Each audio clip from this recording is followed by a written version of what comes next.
Здравейте! В това филмче ще ви запозная как да използвате правилно термостатите за отопление на кафе-машини и разсад. Термостатът служи за поддържане на определена от вас температура. Когато температурата в кафе-машината или разсада падне под зададената от вас, отоплението се включва. Когато температурата се дигне над зададената, отоплението се изключва. В този аспект са ми задавани много въпроси, но трябва да се знае. Ако зададената температура е примерно 5 градуса, а в машината е 10 градуса, отоплението няма да се включи. Това е функцията на термостата, затова той дава икономия на електрическа енергия. Преминаваме към кратко описание на термостата. Той има клеми, с които се свързва отоплението, най-често карбон филма, при изключено положение по този начин. Ето клемите. При изключено положение включвам тази лампа, която ще имитира карбон филма. С цел по-нагледно разбиране работа на термостата. С тези клеми се включва. Ето лампата светна, защото термостатът работи. Също така ще използвам по-нататък една чаша със студена вода, за да намалявам температурата на термостата и да правя имитация на режимите на работа. Другата важна част на термостата е металната гилза. Това е датчикът, който е много чувствителен и се слага на определени места, които ще ви покажа по-късно. На самият термостат има дисплей, който показва температурата. Две копчета, с които се настройва, и една лампичка, която свети, когато е включено отоплението. Преминаваме към настройка на термостата. Задават се две температури. Едната стартова от левия бутон, която е температура на включване на отоплението. И стопова от десния бутон с триъгълничето надолу, която е температура на изключване. И така, когато температурата падне под стартовата, която в момента е 25 градуса, отоплението на термостата се включва.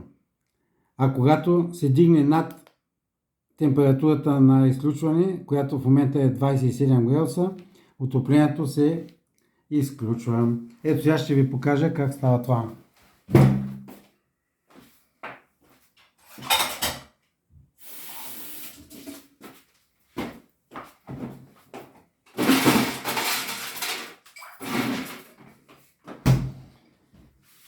Вземаме една чаша студена вода с лед, с която да имитираме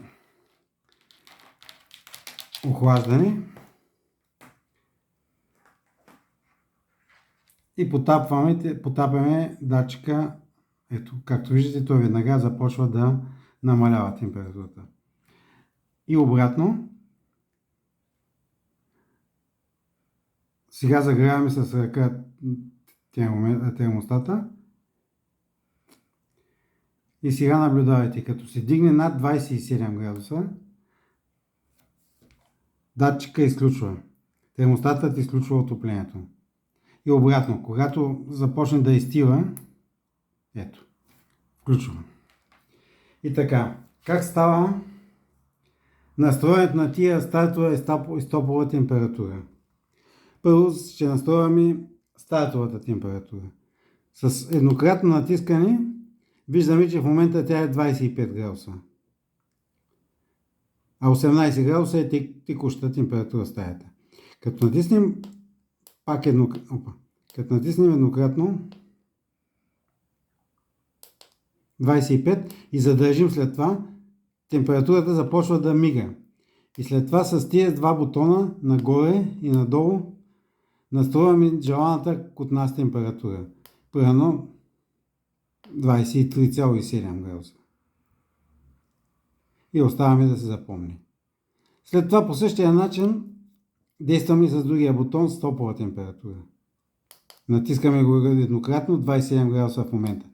Това като натиснем започва да мига И с двата бутона, съответно, дигаме или смъкваме температурата, която искаме. Ето, примерно сега ще я сложим на 27,3.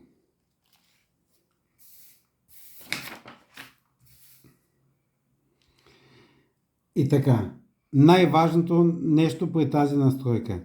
Винаги стартовата температура, зададена с първия бутон, трябва да е по-ниска от стоповата температура, зададена с втория бутон. Само при това положение термостата работи в режим на отопление. А сега ще ви настроя двата термостата в видът, в който ги пращам на клиентите. За кафе-машината стартовата температура е 9 градуса, а стоповата 10. Ето, направим го, ще го настроя точно така. Ето в момента стартовата температура в момента е 23,7. Натискам докато почне да мига и я намалявам до 9. Ето, намалих я до 9. Стоповата температура в момента е 27,3. Започва да мига и я настройвам, намаляваме на 10 градуса.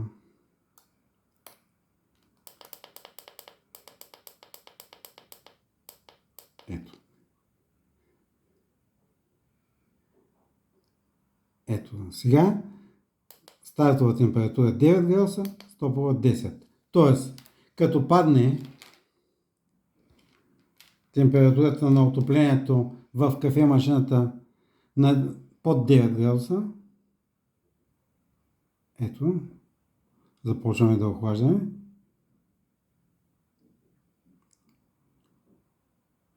Термостата се включи. Като се стопли над 10, термостата изключва. По същия начин настройваме другия термостат за расът, за оранжериите. Тук зададената температура е 20 градуса стартова и с 22 стопова. Ето. Сега в момента от 30 намаляваме на 20 градуса.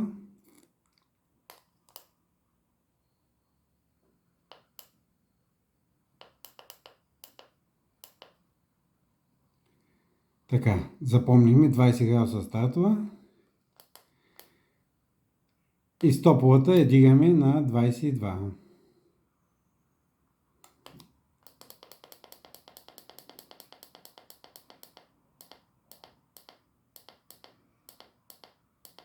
Така, тоест, при това положение, когато температурата на почвата падне под 20 градуса, ето, термостата се включи. Когато се дигне над 22,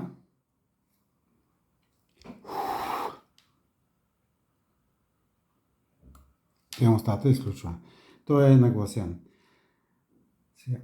Тези настройки 9 и 10 градуса за кафе машини и 20-22 градуса за расът съм обсъждал с много колеги и сме стигнали до извода, че са оптимални. Така че ако смятате, че са добри, може направо да включвате термостатите и да ги ползвате без всякакви промени. И последно, място на подовия датчик. За кафе машините в никакъв случай мястото на подовия датчик не бива да бъде близо до бойлерчето или до карбон филма, за да не се лъжи термостата, че в машината е топло, а всъщност тубата да започне да замръзва.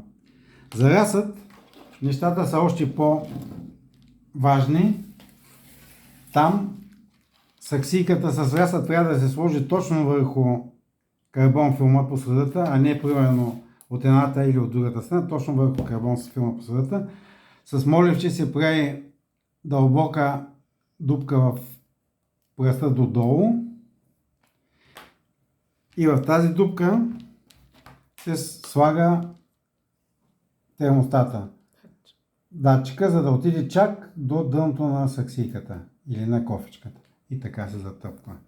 По този начин се следи точно температурата в кофичката на расата. Сигурен съм, че това филмче ще е полезно за вас. Всичко показано до тук е резултат от дълъг опит, няма нищо излишно. За всякакви въпроси Оставам на разположение.